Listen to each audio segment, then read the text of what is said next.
Welcome to another work week, everybody. I'm Dave Morris. Thanks for clicking on The Play. It's Monday, July 29th, and coming up in this edition of The Play, we'll take a look at some of the stories that will be featured in upcoming editions of the Oklahoman and on our website, newsok.com, including the following headlines: how are transportation officials responding to the latest reports about Oklahoma's roads, and why are millions of dollars in federal funds going to the deceased?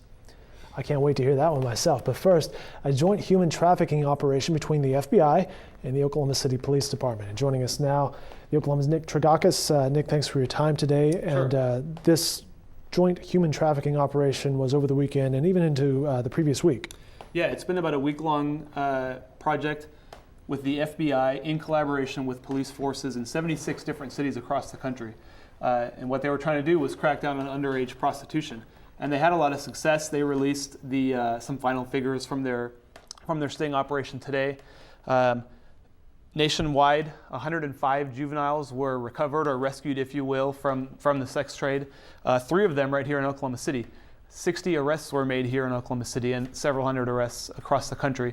What law enforcement are telling us is that it's important to try to get these underage girls out of that type of lifestyle at an early age, because that's when they're not making their own decisions and opting to stay in it. You can definitely kind of rescue them at that point. So these kind of efforts are really important, is what they're telling us. A true rescue effort. That is a story our Brian Dean is working on.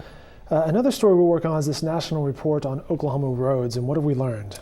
Well, there was an analysis that came out in the national media today saying, kind of painting an unflattering picture of Oklahoma's roads and bridges. Now, we know that's sort of been an ongoing thing in Oklahoma, fixing deficient bridges and stuff like that. This analysis that came out, looking at some data from the past few years, had Oklahoma ranked very poorly. 36% of pavement in the state in poor condition, they said. 23% of bridges considered structurally deficient. So we took these numbers and visited with ODOT today, our state transportation department. What they said is it's not as bad as it seems. The data in this analysis was a couple years old. ODOT says that transportation funding has been going up pretty steeply here in the past few years, and they've actually made really good progress on the state-owned bridges, bringing them into structural compliance. And they're hoping to get more money now and really tackle the roads. But they said that not as bad as it looks on the surface, at least. And that's a story, as you can see, that's being worked on by our Andrew Niddle. And in conjunction with this story, Michael McNutt's working on something about rest stops, which also goes into some ODOT funding. I'm looking at my script here, and it says that several federal agencies are sending millions of dollars to deceased individuals. My question is, what?